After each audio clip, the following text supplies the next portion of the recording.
Hey fabulous people, and welcome back to another video. Today I'm going to be talking about my top 5 personal favorite fairy godmothers or godparents in the Disney franchise.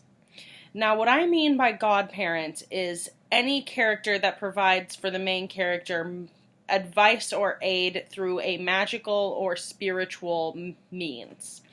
So this isn't necessarily a character that is specifically named fairy godmother or a character that is magic, like they could simply provide advice.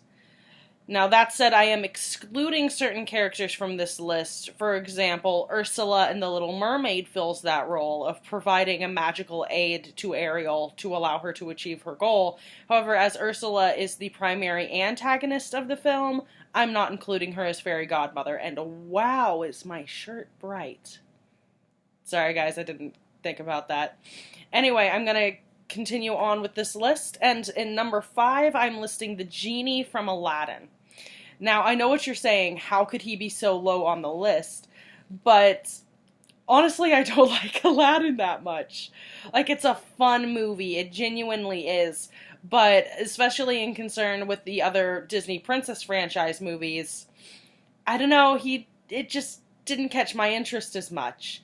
I love the music, and I think that the art is brilliant, and Robin Williams is hilarious. It just wasn't exactly my cup of tea, and the only reason he made the list at all is because of how outstandingly funny Robin Williams is in this portrayal.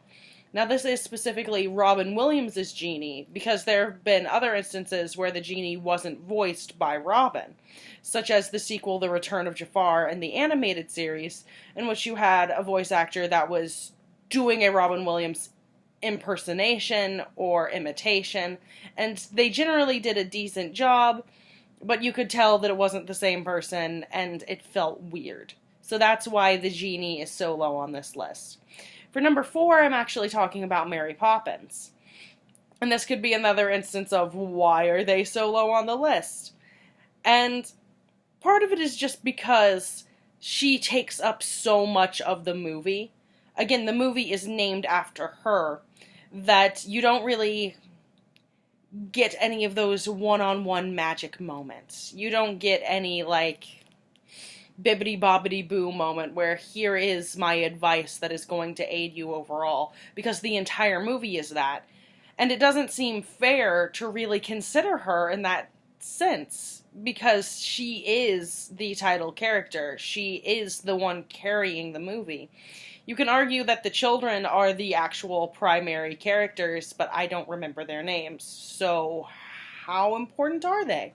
They could be literally any kids and it would be the same movie. That said, I've not seen Mary Poppins Returns, so I'm not sure if that would affect my judgment of this whatsoever. For number 3, I have Mama Odie from The Princess and the Frog. And the reason that I like Mama Odie so much is because of her frank nature. Like, she comes forward and she just makes the statement that she's not there to give people what they want. She's there to help them learn what they need. When you think about what she provides to the story, the only actual magical aid she provides is she tells them that Charlotte is technically a princess.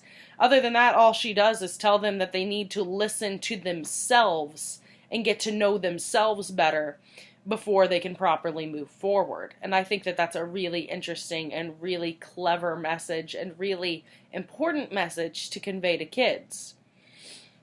For number 2, I have Grandmother Willow from Pocahontas. Pocahontas is not my favorite movie, and it would not be ranked this high as the movie alone. I just love Grandmother Willow this much.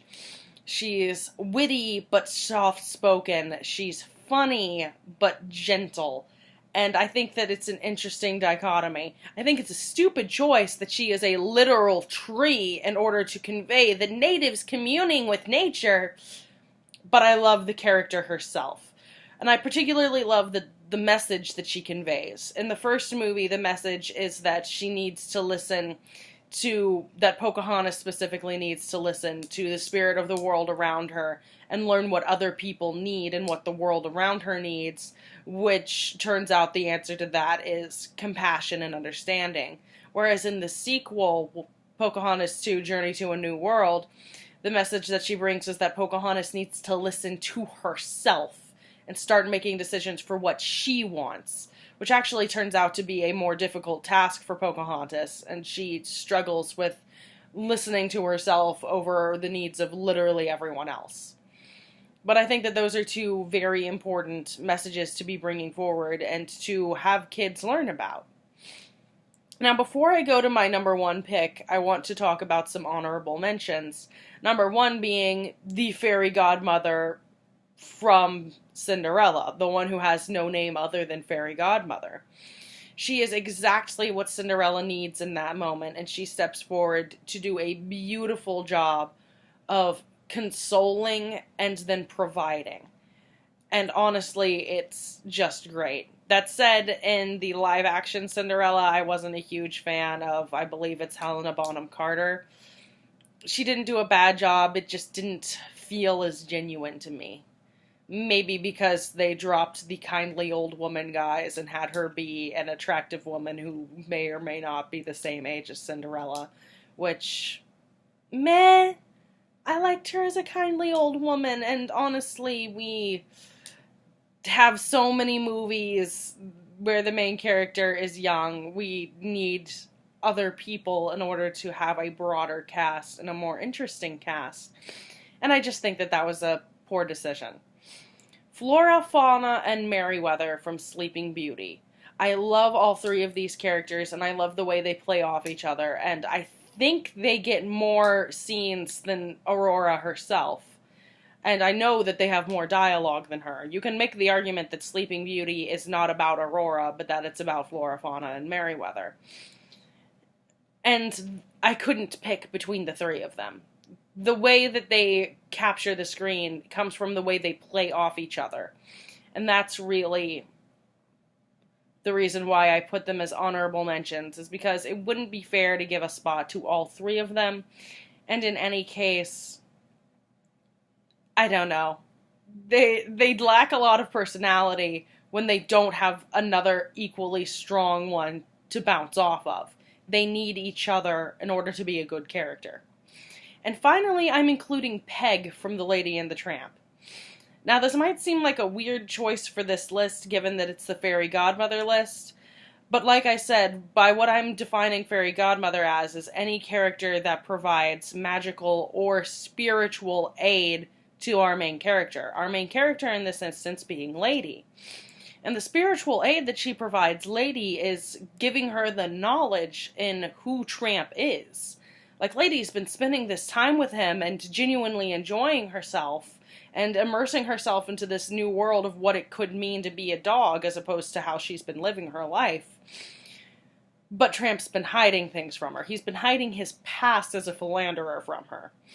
But when she spends time in the pound, she learns this. She learns that Tramp plays around and has had several girlfriends in the past. And Peg is one of them. But Peg just fully embraces that. Like, she fully acknowledges, yes, he's a tramp. He's a rover. He's a scoundrel. He's a cad. He's a tramp, but I love him. You know that I've got it so bad. And she demonstrates for Lady that you can be in love with somebody. And you can enjoy the time you have with them, but you can still know them for who they are. And after her experience at the pound, Lady goes on to be a stronger character, to outright reject Tramp's advances, and tell him in no uncertain terms that's not what she's looking for. She's looking for monogamy. She's looking for consistency. She's looking for someone to be with her all the time. And she tells Tramp to go, that if he's not willing to be that with her, then he's not going to be part of her life. And the only reason he comes back in the end is because he hears her in distress. The reason she's in distress is because there is a danger to her family, and she is physically restrained from dealing with it herself. I guarantee you, if she were not on that chain, she would have gotten that rat herself, and there would have been no Lady and the Tramp. It would have just been Lady saves the baby. But because she was physically restrained by that chain, and she sounded her distress but was ignored by the humans that she was trying to connect with, Tramp had to come to her aid. And he did, unquestioningly, and that moment probably proved to both of them that he was ready and willing to be part of a family and ready to stick with it no matter how hard it is. And she never would have come to this realization, I don't think, if it weren't for Peg. If it weren't for Peg spelling out exactly the kind of man that Tramp was, and providing a look for Lady at what her life could be if she were willing to put up with Tramp being like that. But instead, she had this resolve come to her, this beautiful moment of, no, I want more and I deserve more.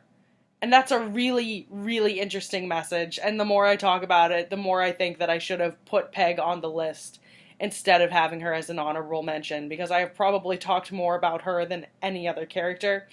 But anyway, it's time to go to number 1, which is Grandmother Tala from Moana.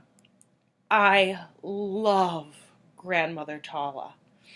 She takes the time with Moana to explain why she's the village crazy lady, in her words. That she's found something that she likes and she's not going to deviate from it regardless of what other people think of her. And she encourages Moana to do the same thing.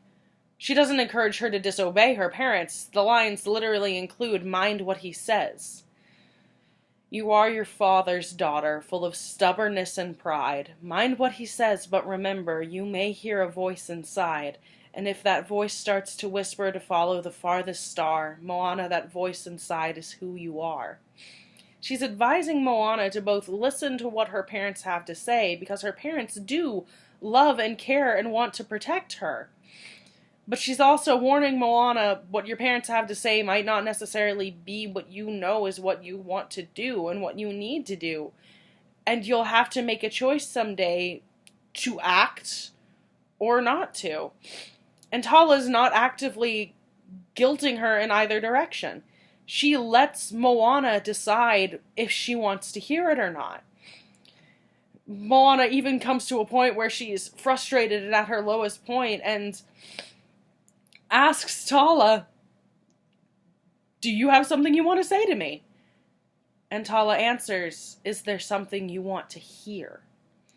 And that's beautiful. None of the other characters on this list take that moment to check, yes, I have knowledge that I can give to you that can change your life.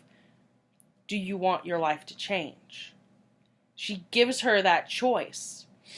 And then later on in the movie, when Moana reaches her low point again, when she throws away the heart of Te Fiti and is ready to give up, Grandma Tala comes to her again and lets her have that moment to just be broken down and upset.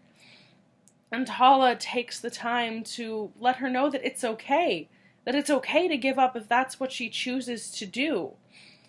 But then also reminds her of who she is and asks her, "Who do you think you are?" It's a beautiful moment, and it lets Moana come to her decision herself of who she is and what she wants to be. And it makes her easily the greatest fairy godparent in my mind. Everyone else on this list is brilliant, including the honorable mentions.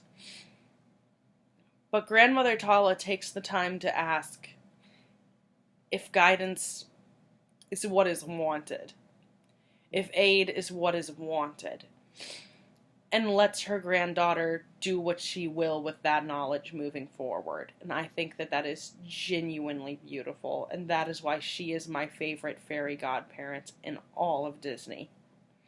Anyway, I hope you guys enjoyed this video, and I hope to see you guys all again soon. You stay fabulous, people.